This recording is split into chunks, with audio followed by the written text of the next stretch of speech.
is weird.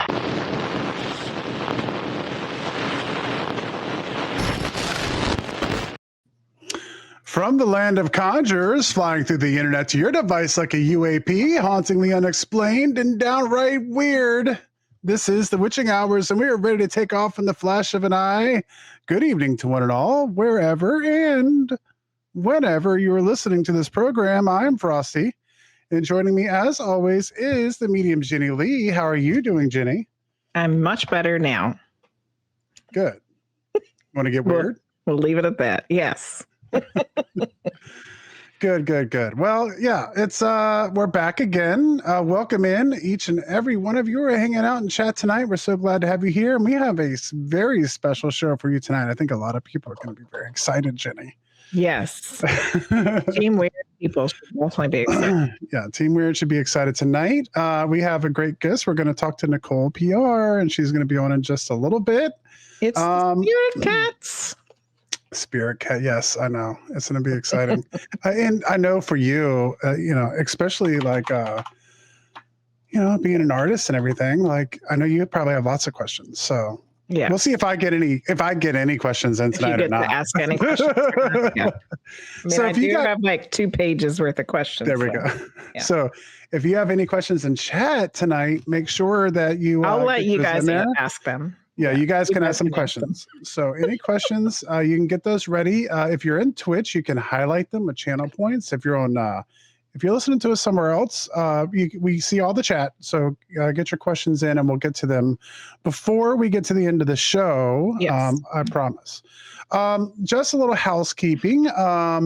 If you're listening to this show now, or if you're listening at another time, in another place, you can always check out the witchinghourspodcast.com. That's our official home. You can go there and find out who our upcoming guests are. So if you visited there last week, you will have seen that Nicole was coming on this week, and you could have been like, okay, I know what's going on this week. Go there. It has all our upcoming, guests. It has links to find us all on social media. And it has our merch store, so you can buy some Want to Get Weird merch. And there's also information about upcoming events, like last year's Team Weird Takeover. Maybe there'll be some information about next year's Team Weird Takeover at some point. So if you're not there, put that on your browser and check up on it. And if you're listening to us over on YouTube, you've been checking out the podcast at another place like Spotify or iHeartRadio or iTunes or whatever. If you can, give us a click, a like, subscribe, all those things, and then leave a review. If you like the podcast, let everybody know you like the podcast, because it'll help more people be able to listen to this program and be able to hear these wonderful conversations we have with the many wonderful guests that we've had on. So I guess that kind of covers the homework. You ready to do some? You ready to do some weird news, Jenny? I believe so.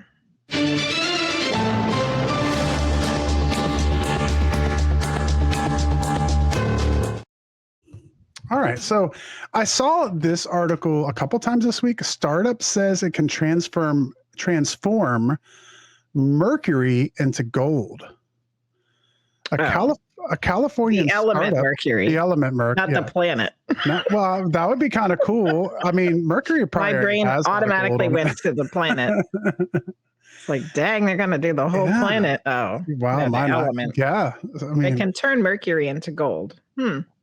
Which, brings up a side question before I get into this. Well, let me get into that afterwards. Okay. A Californian startup, Marathon Fusion, aims to produce gold through nuclear fusion by converting mercury 198 into gold 197 using neutron radiation from fusion reactors. Oy. Unlike particle accelerators like CERN's Large Hadron Collider, which produce negligible amounts of gold at enormous cost, Marathon Fusion proposes using a standard fusion reactor fuel mix to create the necessary neutron flux, theoretically enabling substantial gold production. Their estimates derived from a fusion reactor's digital twin suggest the plant could yield several tons of gold annually per gigawatt of thermal power. However, the feasibility of this process remains untested, as no commercial fusion reactors exist, and the gold produced would initially be radioactive. significant scientific. I don't want one of those gold pieces of jewelry. Thanks. Yeah. Technological and economic challenges must be addressed before this ambitious concept can lead to a modern day gold rush. Spicy gold. Yeah. You know, like, do we need it? Is there a purpose for this? I mean, yeah. I don't think we need that. Especially if they're going to be doing it with nuclear reactors. It sounds like a bad idea. And, you know, one thing I was going to bring up before is, you know, there's a huge, there's a huge conversation about mining like meteors and stuff like that too, because large amounts of precious metals and stuff. Some have said like some of these asteroids and stuff they think could possibly have like more gold than we've mined on Earth. Yeah. Mm-hmm. But the question is, and that goes along with this, if you could create gold from Mercury, or if you could just mine gold from an asteroid, what would the ramification of that be on the cost of gold? Yeah. Like, wouldn't it tank the price of gold, which would make it useless to mine it at that point, right? You would think. So I don't know. It's interesting, something to keep our eyes on. Story number 2, which leads, I guess, goes with this story. Radioactive wasp nest uncovered at South Carolina nuclear facility. Workers at a site. This is like the Simpsons episodes. Workers at a site in South Carolina that once made key parts for nuclear bombs in the United States have found a radioactive wasp nest. But officials said there is no danger to anyone. Spicy wasps and spicy gold. Employees who routinely check radiation levels at the Savannah River site near Aiken found a wasp nest on July 3rd on a post near tanks where liquid nuclear waste is stored. According to a report from the U.S. Department of Energy. The nest had a radiation level 10 times what is allowed by federal regulations. The workers. This is out of regulation. The workers sprayed the nest with insect killer, removed it, and disposed of it as radioactive waste. Wow. No wasps were found, officials said. The report said there is no leak from the waste tanks, and the nest was likely radioactive through what it called on-site legacy radioactive contamination, which is residual radioactivity left from when the site was operational. Does anybody have giant nuclear wasps on their 2025 billboard? I know. The tank farm is well inside the boundaries of the site, and wasps generally fly just a few hundred yards from their nest, so there is no danger. August 2025. Giant nuclear wasp. But what happens when they become radioactive? Maybe they do leave their nest at that point, right? Like, I don't know. Radioactive wasps. Yikes. Radioactive wasp hoaxers. That's what's up. Welcome in. Story number 3. This has kind of caused a little bit of a tizzy in the ghost hunting community this week. Mm-hmm. Matt Rife buys Ed and Lorraine Warren's museum and the Annabelle doll. Comedian Matt Rife announced on his Facebook and Instagram pages that he has officially purchased Ed and Lorraine Warren's home and occult museum in Monroe, Connecticut. The couple were paranormal investigators who the Conjuring movie series is based on. In their home and museum is an assortment of paranormal artifacts from their travels. The comedian purchased the home alongside YouTuber Elton Casti. I'm sorry if I'm pronouncing that last name wrong. I'm not familiar. And both stated that they will be the legal guardians of the house and the collection of various haunted items for at least the next 5 years, including the infamous Annabelle doll. Annabelle recently returned to the home after just last month being on the Devils on the Run tour, which we've talked about here. Lots of news coming from that. While on the tour, of course, a paranormal investigator died unexpectedly. Rife stated that he's a huge fan of the film series and that he plans to open the museum and house up for overnight stays and tours sometime in the near future. So maybe Team 2027. The ghost hunting community is losing their minds. They are. Yes. Your thoughts? I don't know. I mean, I don't think. Well, you don't know about Matt Rife at all, right? Yeah. No. Yeah, I don't know enough. I don't know. The way I look at it, I'll give my opinion, even though that's dangerous on the internet nowadays. I know who he is. I'm not super familiar with this comedy. I did see him recently, I think on Joe Rogan. I saw like a snippet because it popped up because it was about ghost hunting. Yeah. So that popped up on my feed. Anything ghost hunting or paranormal pops up on my news feed. That's what I watch. So they were talking about haunted places. And he talked about how he really liked to paranormal investigate, and he does it like alone. Like he'll go into these places and just do like an overnight like live stream. I don't know what the difference is between him owning it and anybody else. I don't know. Like you don't have. There's lots of places that are owned by not very nice people. I don't know if he's, I mean, you could accuse him, I guess, of saying that he's opening up this place to be able to profit off of the home and the museum. But how many other people are in the paranormal business to profit? I saw something about people in the Warren family were very upset about it. But then, like, how did it get sold to somebody outside of the family anyway, is what I am trying to figure out. Well, the thing that I'm not sure about, and I don't want to speak out of turn because I don't know, so I won't go too far into it. But I do know that Tony. I thought that Tony Spare owned it. He was the one who was working with Annabelle just recently, right? Yeah. So I imagine it had to be them that sold it, and I could be wrong about that. If someone has different information, please let us know. And if you have information, like who had it in the comments, and then why did they sell it in the first place? I'm just assuming that Spare had it and that he decided to sell it, but I don't know that to be true. But anyway, there we go. Weird you can stuff. go hang out at the Warrens' home and investigate in their museum that has all kinds of haunted objects. Story number 4: an Indian infant bites cobra snake to death. Okay, that hurt my brain. Say that again.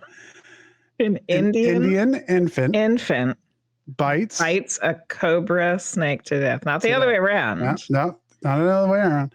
An infant in northern India state of Bihar reportedly bit a cobra to death after it coiled around his hands. The 1-year-old boy, identified only by his first name, Govinda, bit the cobra while he was playing at his home in the small town of Betaya near the Indo-Nepal border, according to local news reports. When we saw the snake in the child's hand, everyone rushed towards him, but in the meantime, he already bit the snake, killing it on the spot. Wow. The child's grandmother told local news. After biting the snake, the boy fainted and was rushed to a primary health care center for initial treatment. The boy, Govind Kumar, was referred here yesterday by the primary health center close to his village, where he was rushed by family members after he fainted soon after chewing on the live snake, hospital superintendent told Indian Express. The venom's effects were reportedly mild, only knocking the boy unconscious, but not fatal. That's timely treatment saved the boy's life, and he is currently stable and is receiving treatment by local doctors. Govinda reportedly is being closely monitored, with treatment for poisoning expected to start if he started showing any symptoms, according to local news reports. The country recorded over 1 million snake bite deaths in just 2 decades, from 2000 to 2019. But it's according to established published infant bite death in 2020. Yeah, like teething's no joke. Teething is no joke, right? It will pick up anything. Put it in your mouth. That's the first time I've ever heard of a cobra being bit to death. So there we go. That was the weird news. That was some weird stuff today. It was weird stuff today. Nicole Piar is the creator of the Witch Cats, Spirit Cats, Cosmic Allies, and Wander Kittens Oracle decks. Nicole attended Yale University, where she studied art. Originally from New Hampshire, she now resides in Los Angeles. Nicole has always had an intimacy with the unseen world. She is a painter, writer, oracle deck creator, an intuitive channel, and is in her element around a wonderful world of weirdos, witches, and artists. So she'll fit right in here. Yeah. Well, please welcome to the show, Nicole Piar. How are you doing, Nicole? Hello, I'm good. So happy to be here. Hello. Yay. We're so excited to have you. Yeah. We brought you in at exactly 1818 of the time on the stream. I don't know what that means. Oh, there we go. Ooh. Some magic numbers. Maybe. Yeah, some sort of witchy numbers happening. Yay, we're so excited for you to be here. Most of our Team Word crew knows your art and your decks and very well because I use them all the time. So what came first, the art or the woo-woo? Wow, they both go really, really far back. So it's okay. kind of hard. Where does it unwind? It's hard to unwind. But I think that they both go pretty much back to like really early childhood. I had from very like little age, like my mom would describe me when I was just a toddler. I was like the weird little scary child.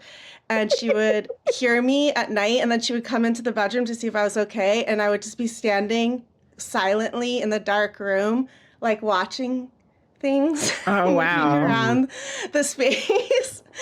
And so I definitely had, I think the first house that we lived in, there was like now in retrospect as an adult, I'm like, there was some sort of entity there.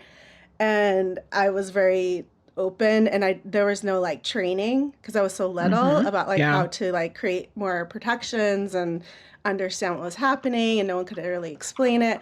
So, and when I was 6 years old, we moved to a different place, and it all chilled out after that. So I think it really was like that specific place was kind of intense for someone who was, open in that way as a child. So yeah, it was a little bit scary. What kind of initiation into that world, I would say. What kind of things were happening there that you remember? Well, there was this one being that I would see a lot. And this was from like really young age, probably like 2, 3, 4, that I would see. And sometimes I would hear him, and he would take like different forms in different, like we had like a basement. And when he was in the basement, I would always see him as like this wooden man, like kind of a wooden creature. And then if it was on the ground floor, he would look like a regular human, but like kind of like more Victorian clothing or something, like an old fashioned like clothes. And then when I would see him in the second floor, which was my bedroom, he was like more like ethereal, like looked like he was made out of like light. Wow. But the vibe was not chill. Yeah. Like it wasn't like in the basement was the darkest vibe, I would say. Like it kind of like he had more of like a nefarious energy where I was really scared of him. But there was always, the vibe was like that kind of in between good, bad, like where you just don't trust. Like that's the feeling I had, like where I really felt like I didn't trust him, and like I didn't understand. Like I felt like he was kind of trying to like enchant me or something, or but it never really escalated beyond that, but it was just, that was enough to happen a lot, like where I would feel like I would be like the silence is speaking to me, but it would be this like spirit or entity, but it was be when it was really quiet, like I could hear him sometimes. So was it an old house? Scary.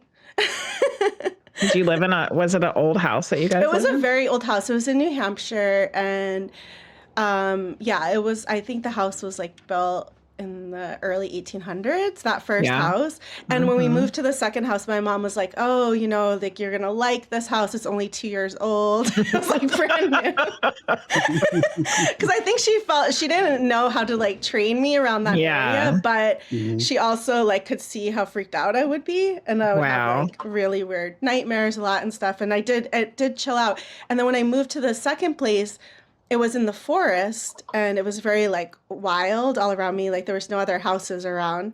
And then I felt like it was more like me connecting to like nature spirits. Like I had a friend who was this tree, this like oak tree that was by my window, and I would like talk to the tree, and then I would like write little like message to it and like bury it in the roots of the tree. Wow. So these are just like things that I would kind of naturally do. But I think I felt more peaceful there because the nature spirits were like more balancing than whatever that other energy was in the first place. So I feel like the nature spirits were more like supportive. You absolutely just came into the world wide open. Woo woo. Yeah. I have like a lot of like Pisces in my chart, so let's just put it that way. I have like 3. I'm my Sun, my Venus, and my Mercury all in Pisces, so I have a lot of that energy going. Very active, like dream life, imagination. So, and then I fell in love with like art too when I was really little, just like being able, I think it has that same quality of like imagination and connecting to the unseen world and then making something real, like from like an inner feeling or like giving like expression to something. So I loved like playing with all different kinds of mediums when I was really young and I loved making up stories, like telling stories. And that's another thing that my mom said that I did when I was really little that I actually don't remember this because I was so young. But she said when I started speaking really young. So I was like speaking when I was only 1.5 years, and I would like tell these stories and she would just be like, where are you getting this from? Like, you have no like life experience to like tell me these stories. But do you? But I'm not surprised. Like when she told me that, I'm like, yeah, that tracks for like my current adult life. It makes sense. Yeah. So yeah, they both started like very young, I would say. Yeah, absolutely. But they actually like kind of like in a way in my adult life started being almost 2 different paths. Like I had my art, which was more my career, like my art and my illustration. I worked for like different clients and did illustration work. And then my spiritual witchy practices were more for myself. Yeah. And they just like, they kind of like existed in like side by side, like parallel. And then I got a really strong calling to bring them together and to really like start exploring, like merging those 2 worlds. And that's when I really felt like I came into like true voice as like an artist. I just felt like everything kind of came together and felt really aligned. But yeah, so they sort of existed from the beginning as seeds and then parallel journeys and then completely merged. Come together. Yeah. So how did that process get started? Like what was the first thing that you decided to where you merged them together? Well, it was actually interesting. So I was I was doing a lot of client work in like the stationery and gift, like, art for the cover of journals and like greeting cards and notebooks and all of that stuff, which I love that world too. So it suited me, but I really wanted to, just start exploring doing things independently and like on my own as well as like this like client like directed work. And so I started exploring like the idea of like kind of creating my own like line of stuff like that I was gonna like license or maybe like create my own line of like stationery products or something in that vein. And I kind of traveled down that path a bit and then I do intuitive channeling and I got a really strong message after I'd already put like quite a bit of effort into like following that and building up a portfolio and like kind of going to a trade show, like really like stepping along that path a bit. And then spirit's like, hey, this is what you're supposed to do. I got this like really strong message that was like, actually just don't go any further down that path. And I was like, what? Like I already did all this stuff. Why didn't you tell me this 6 months ago? I know. And there's like some quote that's like, for an artist, though nothing is lost. So I do believe that because you kind of pick up these like breadcrumbs along the way. It's kind of like the video game quests where you're like gather your like tools that you're like. I'm sure that you learned things from that process. You needed. For sure, for sure. So it was still good, but it was kind of like an 8 of Cups moment for me where I felt like something I put a lot of like energy into, a lot of time that I was just completely like walking away from. And what I was like being guided to do is, which I still do sometimes, but the first like project that I was guided to do was to open up commissions that I call soul prints, where I would connect to someone's energy and then paint a painting that sometimes it would have the person in it, but a lot of times it would actually just be an image or different like creatures or a scene that kind of embodied the energy of their spirit. And it was kind of this collaborative. So it still had this collaborative quality with another person, but it wasn't collaborative in the normal sense. Like it was like collaborative on the ethereal plane. Yeah. So that was kind of how it started. That was the first thing that I started to do, where I was like mixing the channeling with art, and then also with like, my like money making and, my career aspect of my life. So yeah, that was the first step on that path. But it was I had a lot of experience already with like following that guidance. And I had taken some big steps in my life already, like following that guidance. And so I felt like I had built up the faith and the trust in it. But it was still like really scary to be like just knowing that you think something you put a lot of energy into your time, and it's time to just completely let go of that and then go into an area where it's like a completely mysterious path, and there's no clear marker of like what could happen, or there's no one that you're like following, that you're like, oh, this person does that and this, and then I can just like follow those steps. So yeah, but I always had that knowing that I had like the guidance.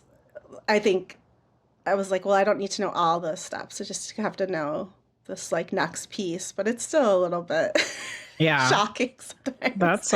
That's a hard thing to do. It's just trust it. I think that's where a lot of people get stumped. It's like they see where they want to go and they know that they can get there, but they want to know all the steps. Yeah, and you usually don't. You just can't see it.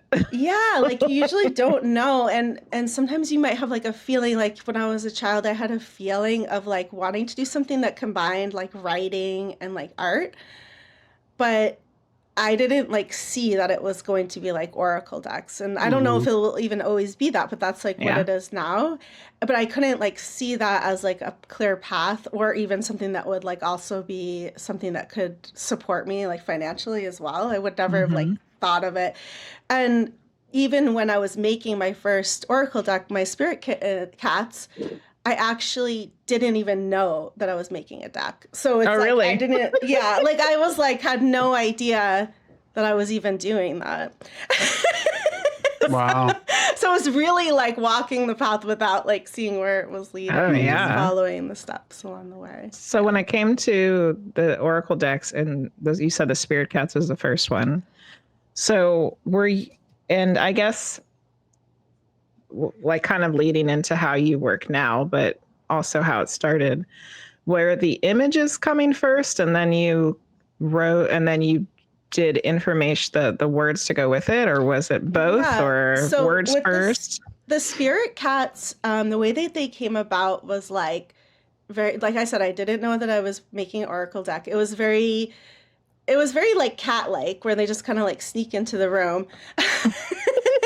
The spirit just like was like boop boop boop, and then there's like a cat really close, they like pounce on you. But basically what happened was I felt at the time I was still doing a lot of the client illustration work. And so when I was done doing that, I felt like I really wanted to create like a little container to do just like completely free form intuitive painting, to see what would happen. And I started really simple with just doing like 10 minutes a day, because it was a lot after like a full day, like work day of working on like client work.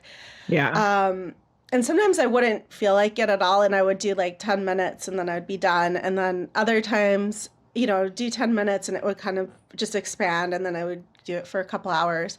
But during that time period, not every day, but like popping up here and there, these like magical cats started like appearing in the paintings, and I wouldn't know what I was painting before I started painting. So I would just start putting the watercolor paint on the paper, and open up more of a channeling container, and then just see what wanted to come through. And so these magical cats started showing up, and my best friend, who's also an intuitive channel and a witch. She was like looking at my paintings that I was making during that time.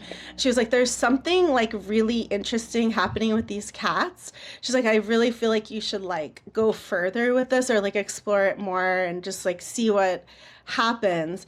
And so I, did a lot of work to kind of clear my schedule for a month.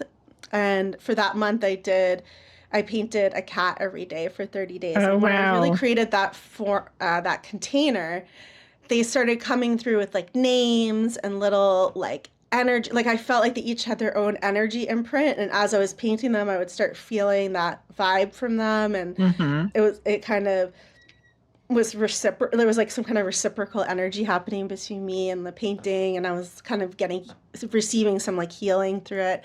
Oh, wow. And then I was sharing the paintings with people on my newsletter. And when I would share, like just share the name and share a little bit about the cat.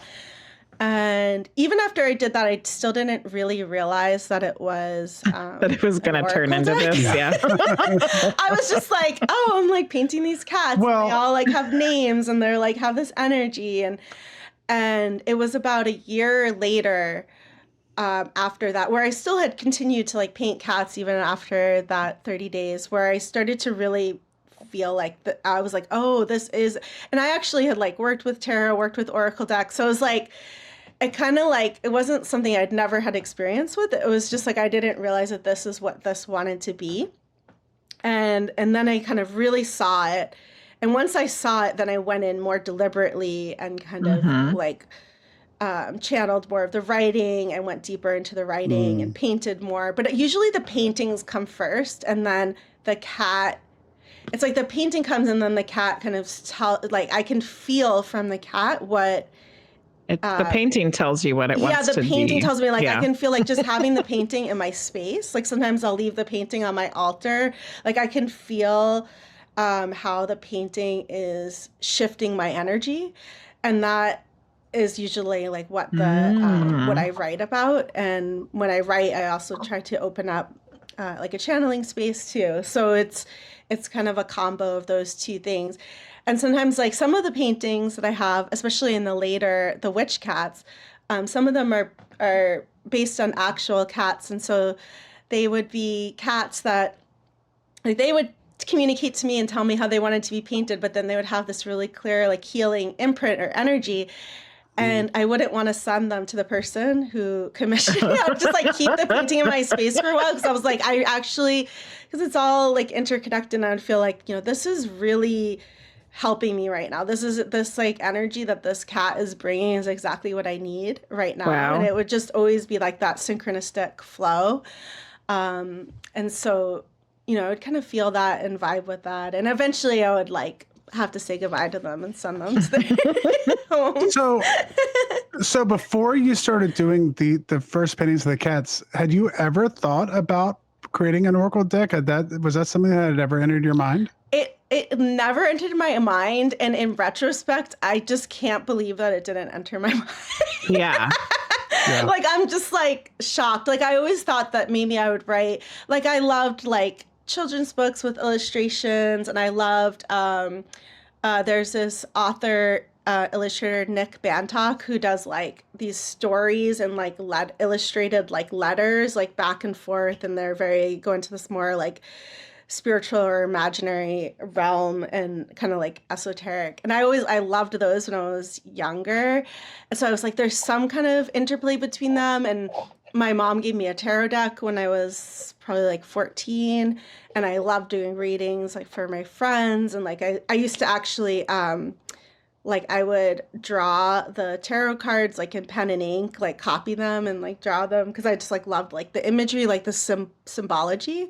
Yeah. So it wasn't like I had an interconnection with decks and cards, but I just like never made the connection that I should make one at that point. And now I'm like, seems very obvious. Like, yeah. But, it's so weird how that happens, because I've had stuff like that happen to me too, and it's like it was basically like slapping you in the face, and like you just like didn't put it together for some reason. Like I've had the exact same thing happen. Yeah. I think it's like, I think that part of I've sort of like taken it, like I have taken like a very like meandering, like winding path, but I think that like my personality, my spirit, whatever, I like surprises. Like I like things not to be like prescribed. Like here's 10 steps. Now you do like all the steps. Like I like to be like surprised along the way. And so I kind of feel like, you know, the nature spirits that I work with, my guides, my higher self, they kind of like craft things to play with that, to make it like surprising and magical and like, oh, okay. This is so that it has that sense of wonder, because I think that's really important to me. So this like sense of discovery and wonder, and that it doesn't feel like I'm just going through steps. Yeah. So once you did find out that like all of this work should be on an Oracle deck, what was that process like? Because you actually, I made an Oracle deck too last summer, and you had inspired, like your decks inspired me on how I made mine, because I like how you have the image on one side and then the words are on the back and there's no book or anything. So like I made mine similarly. But the whole process of like getting, like, where do you print it and how do you print it and how do people order it and how do they get it mailed to them? It's just like, that is such a hassle. So what, I guess, two-part question there. So how did that go about at the beginning for you? And then also, what are some tips or tricks that people should know if they want to make their own decks? Yeah. So I think there was multiple factors that went in. One was that once I decided that it is going to be an Oracle deck, which actually happened like when I was on a walk with my mom in the forest in New Hampshire, and I was kind of like, I have these 3 different projects, and I was like, I could try to work these like cats into like an Oracle deck, or like I had 2 other like really big like out there things that I was thinking about at the time. And she was like, well, you've already pretty much done this. Like you should just definitely just actually do it. Like you're already like, I've pretty much done it. So once I decided, I just really focused in on it. And as a creative person, you can have lots of other like things kind of like luring you. And so it was actually like, I just created a very intense focused container where I told myself that I wasn't going to like work on anything outside of that, other than stuff that I had to do for like financial things. But like, you know, and I even said no to like a lot of social things or things like that for that container, just so that I know that I could like hold that space to really like bring it into being and do the extra paintings and do the writing. Because on top of that, like what you said, there's all the other aspects of like, I launched my first deck as a Kickstarter in 2016, and I'd never done a Kickstarter before. I knew some things about it because I had like, you know, looked at Kickstarter and backed Kickstarters. But at that time, Oracle decks, like they hadn't really like hit. Like I feel like Oracle and Tarot became like more popular like after that. And so there was still this like time of like where there wasn't that many Oracle decks or Tarot decks on Kickstarter, and you had to kind of like educate people on what they were a bit, as well as like now I feel like you could just put an Oracle deck or Tarot deck on Kickstarter and there's a whole community of people there that are looking for indie decks. Yeah. But then it was like, people are like, what is this still? Yeah. So there, and I didn't know, you know, anything about Kickstarter. So it was like, I had to be very motivated in terms of just doing lots of like online research and like really analyzing other people's campaigns and seeing what things that they had done with it, and like building strategies on how I'm going to like get people to find out about it and all of this. So I felt like all of that part of the work was like, it was kind of like, I viewed it as like this sort of the work that I was doing that was in service of the vision. Like it was kind of like my volunteer work of like some of it being a little bit drudgery.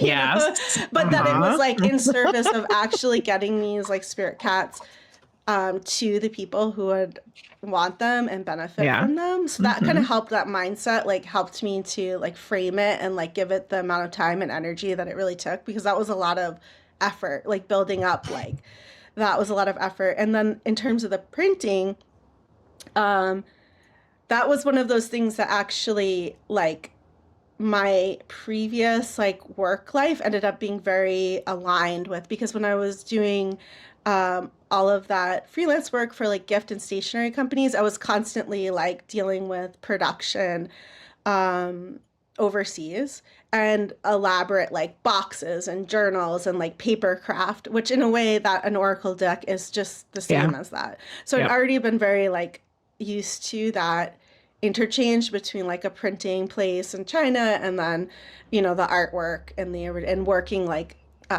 you know, in Photoshop and Illustrator and stuff. Even though I do everything by hand is like hand painted, but then just Mm-hmm. taking that Yeah. and doing all the graphic design, doing all the typography. Like I had a background in graphic design too. So it was like all these little pieces that I Yeah. picked up from other hmm elements in my journey ended up coming into use. And even some of the, um, like when I was looking for printers, like some of the contacts I had made with like people who produce like paper goods. So that kind of helped me. Now it's a lot more streamlined, I feel like, for a lot of Yeah. people because Mm-hmm. there's more hmm people like doing that. So there's lots of like companies that you could just like go online and, you know, upload things and they just like do it. It's a little bit more Yeah. like you don't have to have that same Yeah, it's background kind as of much. But I think streamlined. the graphic Yeah. design background does help for like actually doing all of the layout, all of the typography and like Mm-hmm. design. That really did help a lot in like designing the boxes and understanding the whole experience of like interacting with the box and having little special surprises in there and stuff. Yeah. So I always yeah. enjoy special surprises. Yeah. Well, real quick, I do want to ask because we talked about you mentioned a little bit like a lot of people didn't know what an Oracle deck is. I will say that like when I started getting into tarot, I didn't know what an Oracle deck was until after I'd already started trying to read tarot. Yeah. So for those listening out there who aren't familiar with Oracle decks, I guess we should have maybe started with this, but Yeah. what exactly is that compared to tarot? Yeah. Well, an Oracle deck compared to tarot, tarot has a pretty standard structure of 78 cards, and they all have, you know, you have the different courts, you have the major arcana, the minor arcana. And so usually when people are like making a tarot deck, they're kind of following this general system and they might make alterations to it or use different imagery to like interpret the messages of the different cards. But it's still like following this more prescribed structure. Um, and I think more, I mean, I will pull just like one tarot card for like a reading, but I think it's very common with tarot for people to use tarot as almost like the sentences in a larger story so that you have like multiple cards and then they're all kind of speaking to each other and creating like a collective story. And an oracle deck is very free form. It really like can be anything that the creator wants it to be. And there's lots of different, like there's like no real, it's like anything that isn't a tarot deck hmm is an oracle deck pretty much. And everyone has like a different way of formatting it, a different number of cards, a different intention or purpose with them. You know, some are very like divinatory, some are more meant to be more like overarching like messages. I still like some people only like using oracle cards for like single card messages. But for me, I also like I'll do readings with oracle cards as well. And I'm like a, kind of like a very like free form type person. So you know, sometimes I'll just do one deck. Sometimes I'll take like a bunch of different decks. Sometimes I mix tarot and oracle together. Like I don't have like one way that I always work. I really just like follow what's calling me in the moment and how deep I Yeah. want to go. And sometimes like if I'm using like say one of my decks, sometimes I'll like ask a question and I'll like pull a card and then that will like open up to a new question and then I pull another card and it won't even be like a spread, it'll just be like a succession of like pulling cards and like journaling to kind of interact and kind of help me like channel. So Yeah, you can use them in a lot of different ways, but it's basically like very free form, depending, on the person creating it, what their vision is, and yeah. That's really interesting too, because I mean, all these things are divinatory, right? So it's like whether you're talking about runes or whether you're talking about chicken bones or whether you're talking Hmm. about oracle cards and tarot. I mean, I guess I never really thought, because I've never mixed. I've always either done like oracle cards or tarot cards, but I mean, really, there's no reason I would imagine they couldn't work together, right? Yeah, yeah. I feel Mhm. like you can kind of almost use like anything. Like my best friend who I was talking about, who kind of Hmm. sometimes she's psychic, and she sometimes will like point out little things to me and be like, yeah, I think you need to like explore that, So she pointed those things out, but a lot of times when she'll do readings for me, she'll be like reading the cards, but then sometimes she'll start reading things like around the room that she's in Hmm. too. Like she'll see something in the room or in the space or in like if we're outside, like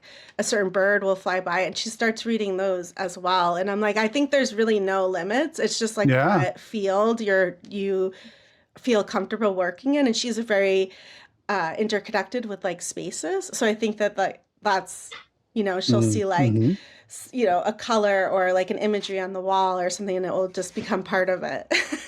So, Wow. yeah. That's kind of that's pretty wild, because you end up like kind of viewing the world as a tarot card. Like, to Yeah. a certain degree, it's kind of the way I'm imagining it, which is Hmm. pretty interesting. It And is. like, was it? I think it was Rissa Miller that we had on, who does smoke scrying, which I had never heard of before. So like, there is like so many ways to do that. Yeah, So it's really Yeah. interesting.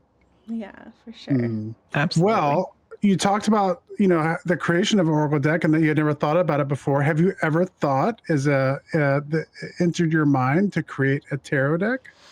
It has entered my mind multiple times because I actually love like working with tarot. And so from that standpoint, I'm like, to have a tarot deck that I've created myself, like that seems for myself to use, like there could be something really amazing about that. Um, but I just haven't decided if it's like basically because of the way that I work, where normally I work organically with the images first. Like I'm not sure if it's like too prescribed for me to work within the form of like tarot, where I Hmm. know that I have like all of these like specific things to come in. So I haven't quite like decided if it's going to be something that I would fully pursue. I think if I pursue it, what would happen would be that I would just like start feeling if there were certain energies coming through, like, oh, I'm really feeling like the sun card energy, and then maybe I would like channel an image and paint it for the sun, but I wouldn't decide that I'm going to paint the entire tarot Hmm. first. Yeah. Like I would like be like, okay, maybe I'll only do 10 like tarot paintings, and it's like a tarot like collection of some sort of like artwork, but maybe it's never the full deck, or maybe it is. So I don't know, like it's because I think that if I had it as like a list, it might feel a little bit too like worky. Mhm. Yeah. But Yeah. I Yeah. do love like um I mean, I think it's that I love the symbology and the like kind of layers of storytelling in tarot, and so there's a lot of things and I'm like, oh, that could be really like I would just be curious like to even see what would come Yeah. through working with those cards, because I do feel like a connection with tarot for sure. It's I know what you're talking about, and I'm curious to see this process too. I'd like to talk a little bit about this with the Oracle, but um me and Jenny have been doing some paracons and stuff recently, so we've been kind of traveling a little bit, and we've had lots of time in the car. And so usually when I have any free time, I start some kind of project that I never finish. Yeah. So I'm a Gemini, so I get all the creative things. Unlike you, I don't block it out. I start letting everything come in, Yeah, and yeah, then I don't yeah. do any of it. Yeah. But so we had this idea for like to do like a Christmas tarot deck.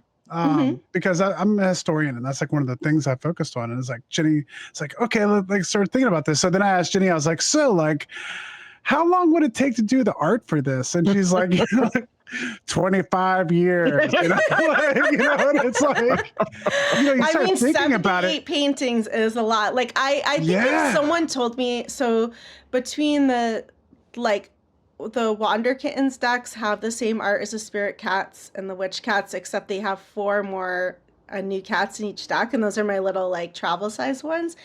And so between that, there's like 116 cat cards, and that's 116 paintings. I've painted more cats than that, but those are how many ended up in the decks.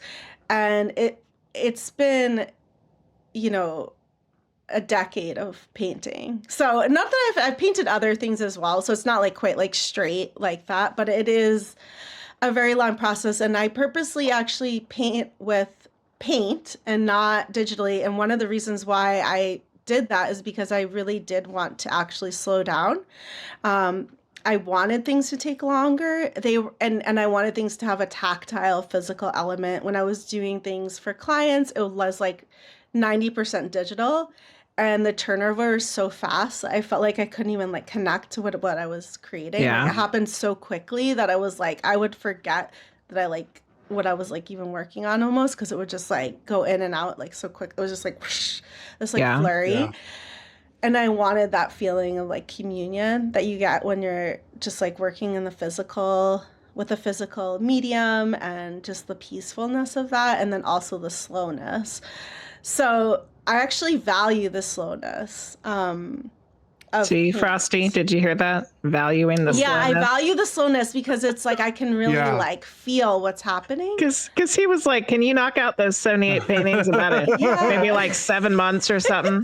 Like, and some people like love to work like super fast like that. And I can actually do that, but I don't like the feeling of it. I don't like the sensation of it. It feels too like robotic to me or something. Like I'm like I really like working with like nature spirits too, and like nature is like, you know, very like body aware, and you know, working with like rhythms and cycles of nature, and it's not like even steady fast like production. Like it has its like ebbs and flows, and I like that about it. Like it has its own like magic, I think. Absolutely. But yeah, I know. You're like, I have this idea. Can't it just be like, boom? Yeah. Sometimes I'll do like a simple project that I think that I can just like experience the completion of it like quicker to have that. Because the Spirit Cats was the first project I ever did that was like a multi-year project. And it was a transition for me from being used to like just working on like more one-off pieces and finishing them in like a day to a week or something. And having like a large scale project like that, like it kind of took like a shift in thinking. Like it's not going to be done right away. There's no like instant gratification. It's, you know, it takes all this like time and dedication and focus and saying no to stuff, which is hard. Yeah. Like saying no to other things. You're like, oh. So. Yeah. Well, Frosty, before we get into more questions, do you want to kind of reset for everybody? Yeah, so welcome in. If you've joined us since the beginning of the show, we are joined tonight by Nicole Piar. She is the creator of a whole lot of things, but namely the Witch Cat decks, the Spirit Cat deck, oracles, and we also I know some other decks you have, the Cosmic Allies, and then just recently the Wander Kittens, right? And so if you have a question for Nicole tonight, feel free to put it in chat and we'll get those questions along. All right. I think other than that, we're good to go. Okay. So, where to go here? Because I have so many other questions. Okay. I want to make sure we get to this before we run out of time. So part of your process you refer to as channeling and like putting yourself in the open space to be able to channel information. So I can never just have one question. My questions have multiple parts. Yeah. But so for you, what is that process like of channeling? Like, how do you experience that information that's coming through? And what is the process that you go through to get yourself ready to do that? Or does it happen spontaneously? It is. I've created, as you know, you heard what happened to me when I was little. So basically like when I was in my 20s, I like came to California where there's lots of like weird, like witchy woo woo people. And I met the right people who helped me to understand like what I could do to have more control and more, because it basically like in my early 20s it was like creating too much, uh like it was just so ungrounded what I was experiencing, and I didn't know how to like control it really. So um I did yoga, and then I like worked in this place where the woman who owned this little like woo woo flower essence like oracle deck like shop, she taught me how to do this type of channeling, where you create a really like clear, strong container basically, and it like closes everything else out unless and except what you're specifically like connecting to. So And is the container, like the word container that you're using there, is it really just like creating clear energy with no distraction? Is that kind of what you mean? Well, for me, what I do is I actually the word that like I learned, which is actually not really that commonly used, is called a coning, and it was like I think it was created by this woman Michelle Small Wright, and so basically it's like literally like you imagine like a cone coming from the crown of your head, like to and creating a kind of like conference call Okay. with the beings that you want to communicate with. And I basically do a balance of nature spirit energy, like kind of like the energetic blueprints of everything that's in form, and I'll connect to specific things. Like I'll connect overall to like the blueprint for healing, but then I'll also connect to maybe specific, like there's like the nature spirits of like spirit cats all, overall as like a whole project. And so I might connect to that nature spirit. And then I connect to Pan as a kind of go between the like energetic blueprint and the physical uh, day-to-day reality. Like it's actually like in a way like the fairy spirits, like all the little things that are in form, like the consciousness in them. So the ones that would be like connected to what I'm working on. And then I connect to guides and teachers of the highest vibration. And so those are a specific team. And sometimes I'll have like a team specific that I'll create or call in for like a project. And then my higher self. And I'll usually do some like protection, some balancing, some stabilizing of the space.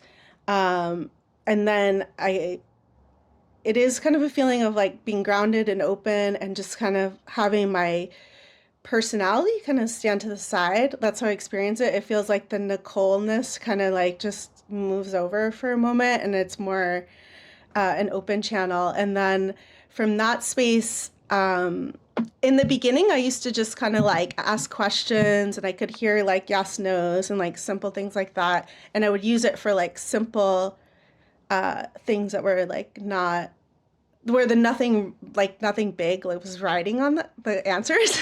Yeah. And I just like experience it. Should I get a chocolate milkshake or a vanilla milkshake? Yeah, I would experiment with it. Like I used it to decorate my first like apartment when I lived in California, and actually really helped. It was so interesting, and then I would just see what would happen. So it was like I used it to help me with that, and then what I saw was they had me add in all these like greens and like turquoises, and that's not my usual color palette, so I was like, this is so weird. But then once the space had all these greens in it, I realized that I was actually really missing the green from like the trees and the lushness in New Yes, Hampshire, because and it actually was like California is balancing me. missing a lot of green. Yeah, so I was like, oh, that's what they were doing. They were doing like some extra like healing that I wouldn't have like thought of from my human Yeah. like creative brain. So there would be lots of things like that that I would see where they would see extra things that from my human perspective I would kind of miss.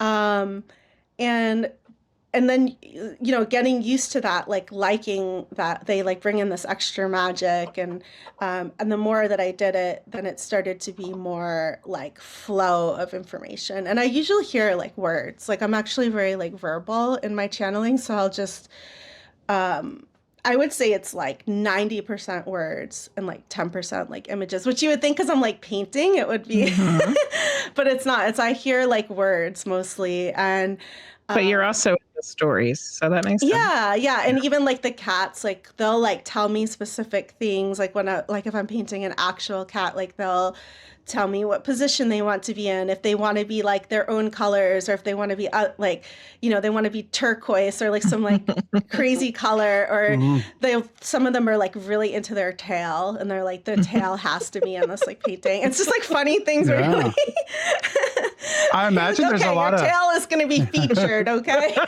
I imagine there's a lot of particular energy coming from cat spirits. From actual cats. It's fun. I feel like I like meet them when I get to paint them. I really feel like I meet them. So it's like I get to hang out with this like specific like being, and it's fun to hear what they have to say. And yeah, so for me, I experience it as like a flow of words. And so when I'm channeling for writing, it's like very direct, I would say. And then in painting, when I'm actually in a painting space, I would say it's more of a meditative, like I open up a ritual container.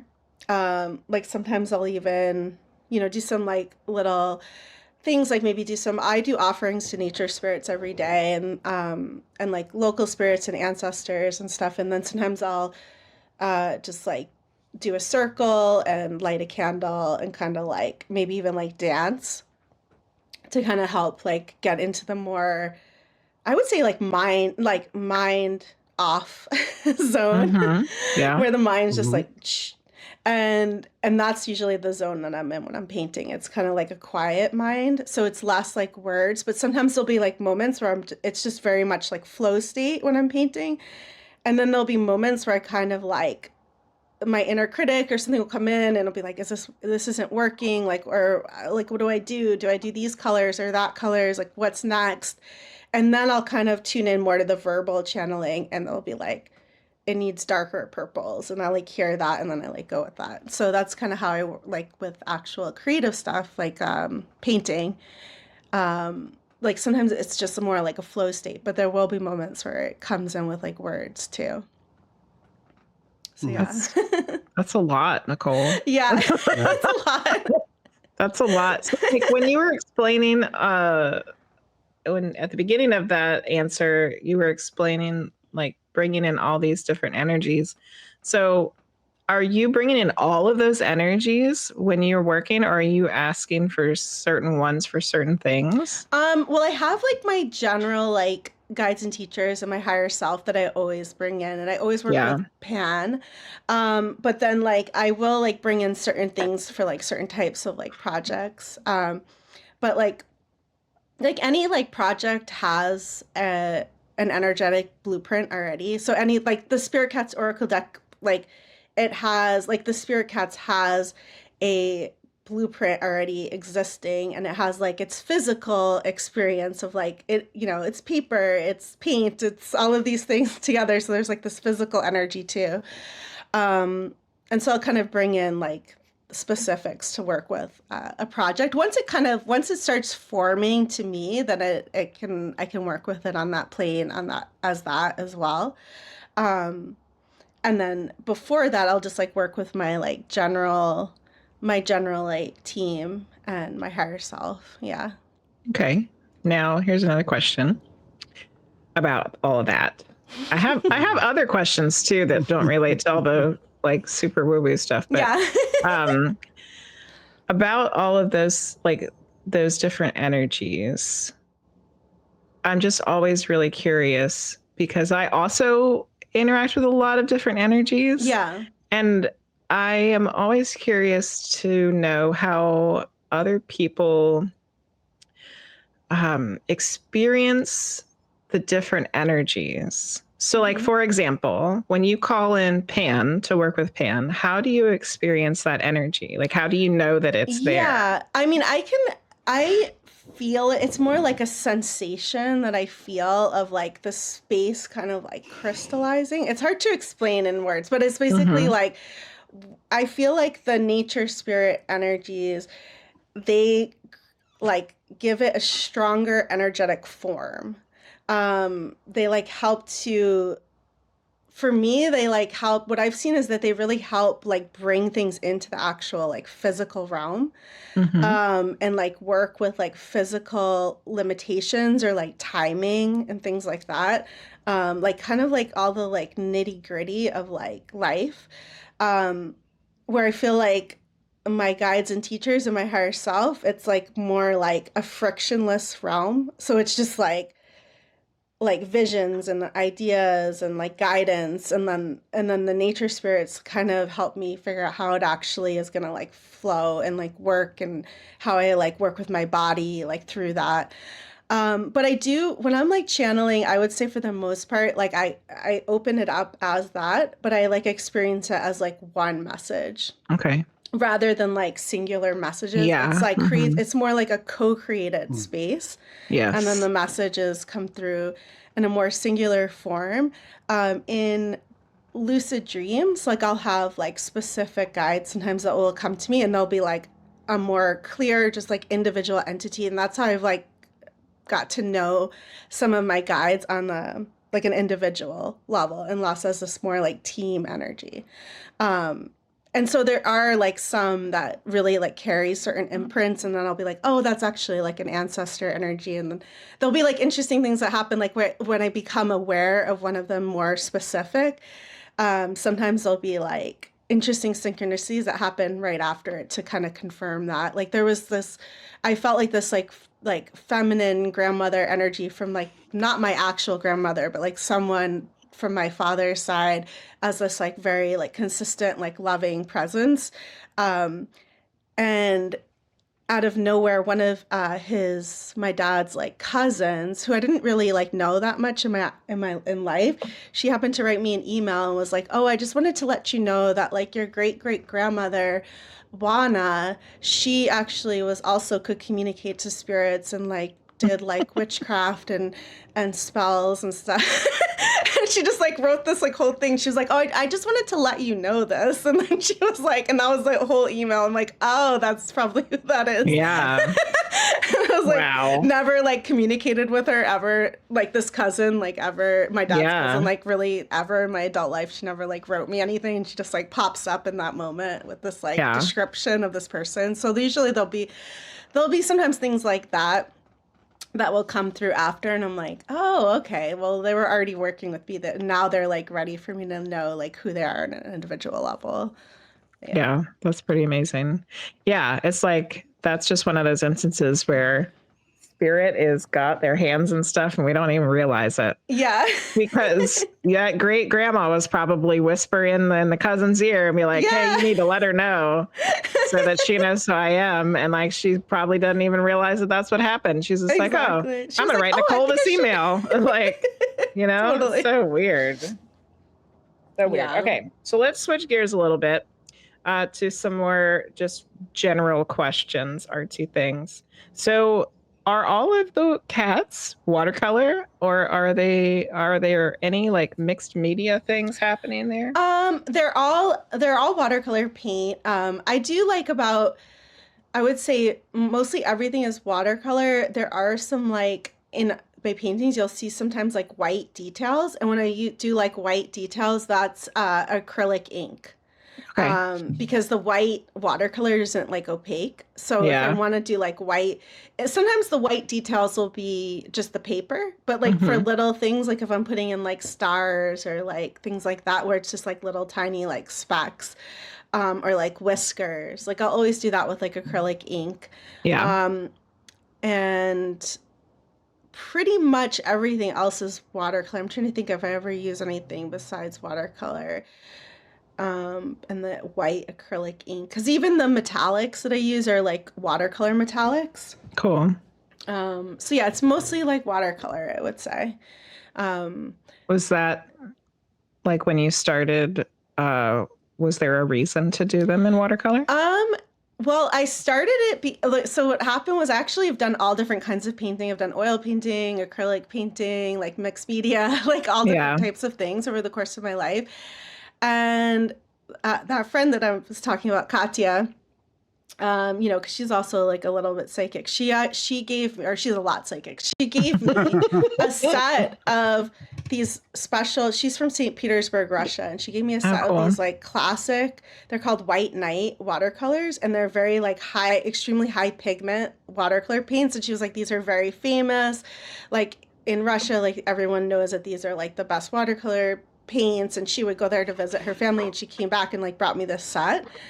And it was like right at around that time, and I was like, oh, this is such an easy, like no friction medium to start playing with, where I don't have to like change a lot of elements about my space to like work with it.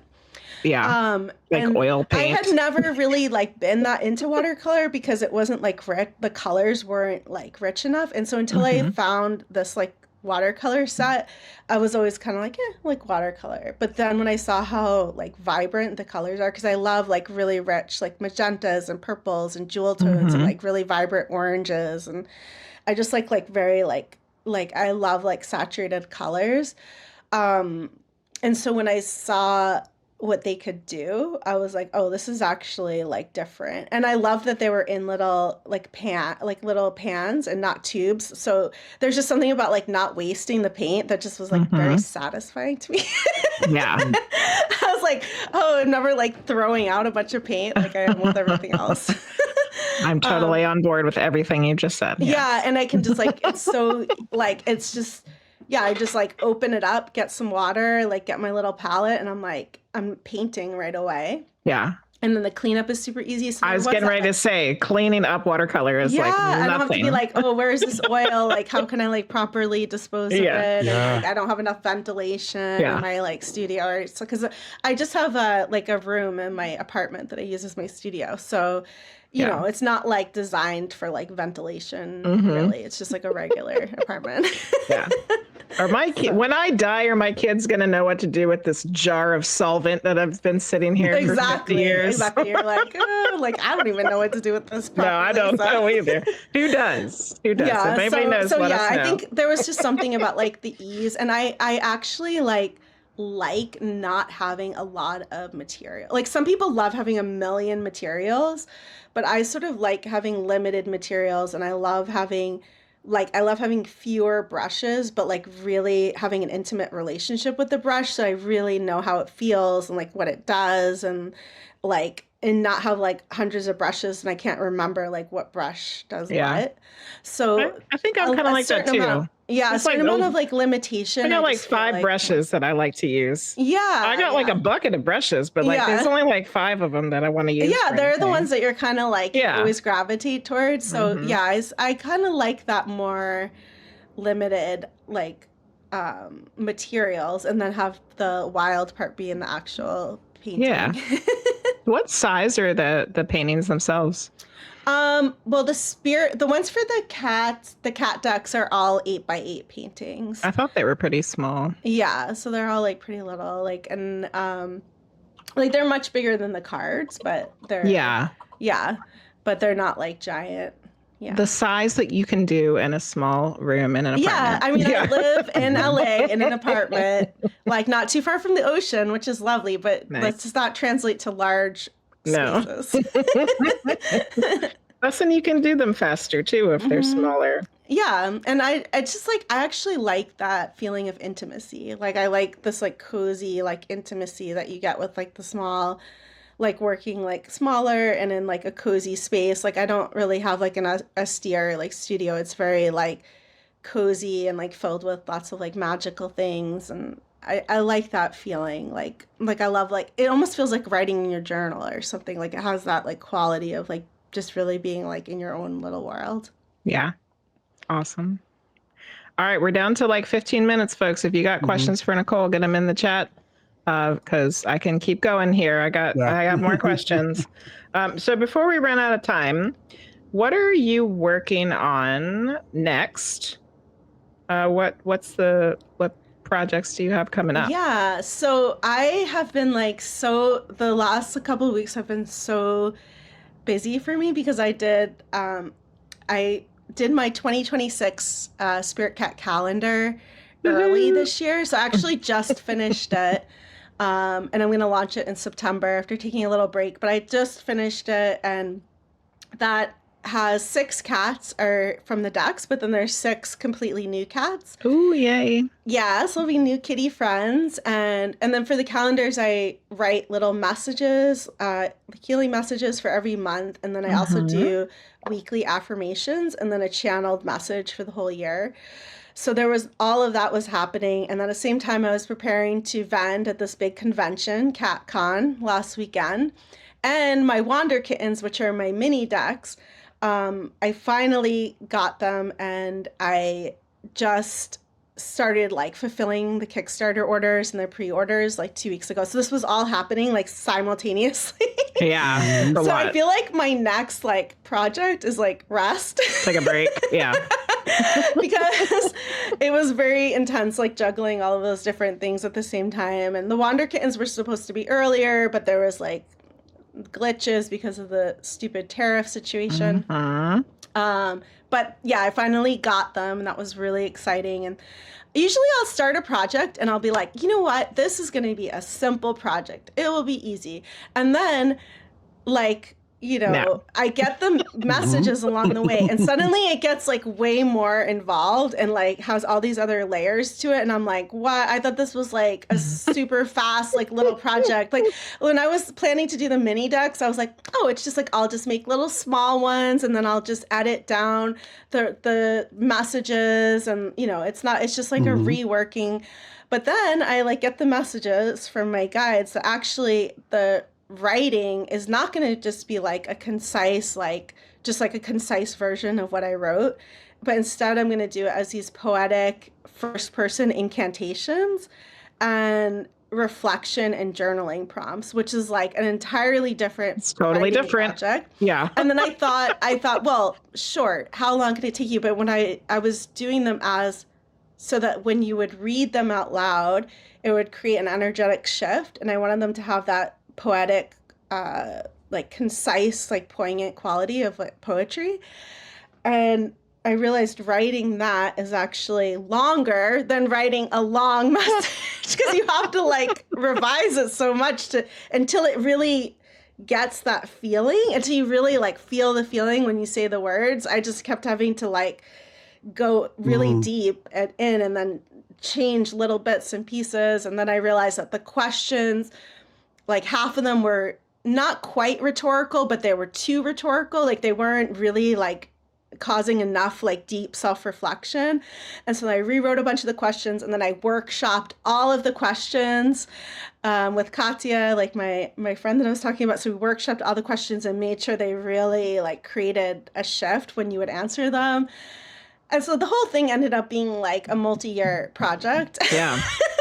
And I thought it was like, oh, this is just a little add-on, and I'm going to just do it real fast. So nope. There's so yeah, there are some other like oracle decks that are like percolating, but I don't know like which one will end up really coming through. But I've been like painting a lot of like owls. I've been painting these like nature spirits. And some other like creatures, like some woodland creatures, like forest creatures. So we'll see like what kind of emerges from that. But I think that there is going to be another deck in the Oracle world. But it'll probably, I'll probably think in my mind that it will launch next year, and then like 3 years later I'll be like, here's my Oracle deck. Well, it's great. I was actually looking at the Cosmic Allies deck, which I don't have. Maybe I will. It's interesting because we talk about all kinds of paranormal stuff on here. We're going to have a friend, Andrew Warburton, on next month to talk about fairies. And I noticed a lot of the different imagery in that deck, and lots of kind of iconic things that have come through. Yeah. How was that process different from you than doing like the witch cat or the spirit cat? Yeah, that actually was like pretty different, because I was doing a lot of work with the planetary deities, like the 7 astrological planetary energies. So I was doing a lot of like magic and spell work and altar work with the different energies. And I it wasn't really like altar work and stuff, and I wasn't really like feeling connected with a lot of the imagery that I would see to represent, because a lot of it will be like more traditional, like gods and goddesses and things like that, Mm-hmm. like Jupiter, and this is what he looks like, and and I didn't really connect to that. Like that was like I felt like there was like it felt from a different world, or it just wasn't like what I would experience internally. Mm-hmm. And so out of that like magical practice, I had this desire to create these altar cards that would be more non-gendered, and just have the feeling like a creature that kind of gives you the feeling of the archetype, and transmits that kind of. So I kind of view it as like you're both, you can look at it as an archetype that you embody. It can also be like a way of perceiving the world. Like you look at the world through the eyes of like a Jupiterian lens, where you see benevolence, you see generosity, you see laughter, joy, abundance. Like you kind of look at the world through that lens. And you can view it as like almost more like a helper, like an ally that can like help you to manifest or like work on certain things in their realm Mm-hmm. of power. So when I was working on those, that was another thing. I was like, oh, this is gonna be so simple, just like 7 paintings, like way easier. But then, of course, I went like further down the rabbit hole with that too. And, the 7 deities are connected to the 7 days of the week. Mm-hmm. And Mm-hmm. um, I really I had like a vision for the different, like a vision came through one time when I was on this like hike. I started getting the vision of the different energies and like what they would be. But then actually like painting them, they wanted me to do it in actual ritual container, like with that energy. So suddenly I had all the paintings going, but I would only work on them on that day of the week, and I would like have the altar and Oh, like open up the space. Mm-hmm. And it was yeah. just like became way more like complex. And then I was like, actually need to like write this like book to like describe all of the different ways that you can work with these energies. So you can kind of like create your own like adventure with how you want to work with them, because it's not a traditional like oracle deck. And so Mm-hmm. it really just like ballooned out into this whole thing. And then it was finally done, and I'm like, okay, well now I'm ready. This was all this work, it was already probably like a year of work, and I'm like, I'm going to like put it out there, and like, yay, people are gonna get to experience it. And then I got a really strong message that actually I needed to not put it out, and I just needed to pause. And I actually just needed to work with the deck fully created just for myself and really understand how it would like work on me, and like what healing it would do, and how I would like work with the different elements and really experience it before I could like share it, which was like very hard for my ego. I was like, this is like wrong. Like I should just be like, I finished it, like gold star. Instead, I had to kind of like dial it back and just be with it. But it was really good. It was very good guidance, because it helped me heal a lot of things for myself, to actually not to have that pause. It helped me like unravel some like where like there was like ambition and creativity or getting kind of like murky. It kind of helped pull them apart and let them like exist more independently. And I got to experience the cosmic allies more, like receive them after making them before I shared them. So I thought it was good, but it was like hard for my ego at the time. Yeah, for sure. Yeah. It's good that you listen though. Yeah. Yeah. I've learned like whenever I don't listen, it's like none of my like guides are admonishing or anything. They're just like, okay, like now we start from here. But whenever I like haven't listened, I like see in retrospect, I see like the things that I missed, or like kind of like I'm like, oh, they were trying to like line me up with certain things by slowing me down. You know what I mean? I was like, oh, like now I see, like I'm like, so they're like, you can't ever really do it wrong, so it's fine. But from my perspective, I'm like, oh, but like when I do it alongside them, like it's interesting how things unfold, because the cosmic allies are kind of a poetic way of moving through time, where you like move through the days of the week with these like poetic archetypes, and it kind of creates like an alternate way of experiencing the flow of time. And so them having me pause on it the way that I did had healing effect on me. And then the timing of when they actually shipped out to people after the pre-orders and everything was actually like in that first part of like the deep like pandemic lockdown where I feel like people were unmoored from their normal rhythms of time. And so the people who were drawn to this were like given this tool that's like a new imprint for time. And I'm like, oh, that's like really trippy. Like I would not have like predicted any of that. Yeah. So okay. They have like a much broader like picture. Yes. Because you would have never. I would never have thought of any of that, or no. I just had my own like kind of. None of us saw that coming. No. And I'm like, but it makes so much sense now. People are going to receive this in a very like amorphous time when they actually might have time to really explore this. And, people had time. Yeah, they had time, and they were they had time. I'm sitting with this, So yeah. Wow. Yeah. I love hearing everybody's spiritual COVID stories because everybody has it. Yeah, and, for sure. And once again, just reiterating the fact that spirit is definitely always with us, working with us, trying to help us. And you've had some great stories that back that up tonight. Definitely. Yeah. Wow. All right, we're down to the last few minutes, people. If you got a question, we did have a comment from Link Retro, said he's never seen these decks, but just look them up, and amazing cats. And when you were talking about your the processes of having to do things extra, Priestess Wonders Land said, "How very Mercury and Pisces of you." There's I had like a one time like an astrology reading of my chart, and the astrologist was like talking about how like my Mercury like being in Pisces, that I would be drawn to like speaking or communicating in like images and symbols, and I'm like, that does make a lot of sense. Like bringing in all of the artwork with the writing, I feel like it goes together. Cole Drake says decks can be like gaming dice sets. One is never enough. It is true. I actually have like a huge collection of decks myself. Like I have Oracle decks and Tarot decks. I have like a pretty large collection. It's like one of my favorite things to collect because I love like interacting with the art and the cards. And of course I like read with them. And I make like the little pouches too for like the here's one of them. I know, like, cool. Much, but like little pouches to hold them. So I make all these little like things. But actually, a lot of people when I go to like conventions and I go to cons, a lot of people get the like pouches for their like gaming dice.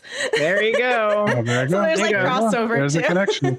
There you go, Cole Drake. You need a spirit cat dice bag. Yeah, there's a bunch of them. People are like, ooh, this is perfect for my dice. And so Cole Drake had the perfect setup because if you're collecting decks and you don't have one, you can go to NicolePiar.com. That's NicolePiar.com. And from there you can find out pretty much everything that you've been up to, right, Nicole? Yeah, you have like I have all of the decks, and I have like altar cloths and like pouches and zipper pouches. I kind of create like a whole little world of things that all coordinate and go together for like a magical setup.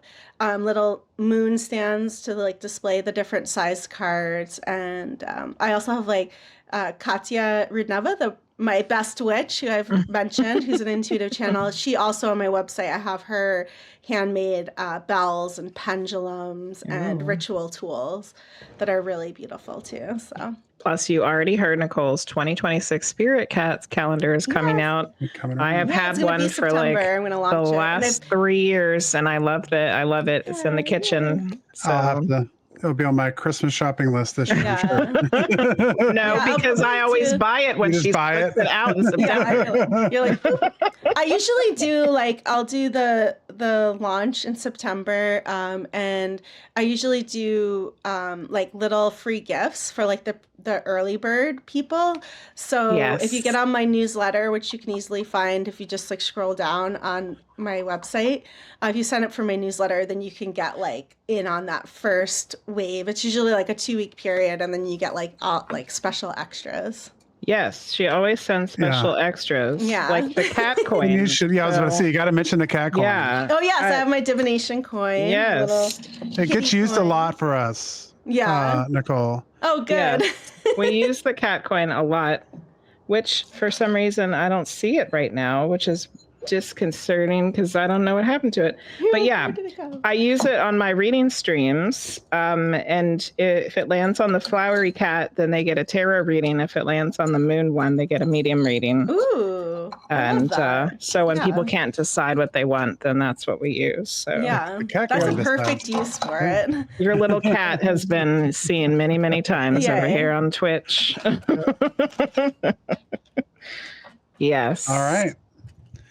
Well, if NicolePR.com, if you're watching, there'll be a link down below in the description. You can check it out and go check out all the stuff that's available over there. Thank you so much for joining us tonight, Nicole. We're already out of time. Thank you. Thank you so much for having me. It was so good to meet you both and chat here. It was fun. Yes, it was wonderful to have you on. I actually wanted to have you on when we first started the podcast in 2021. So I'm glad that you're here now. Perfect. All right. So for all of you listening at another time and another place, we will see you all next time.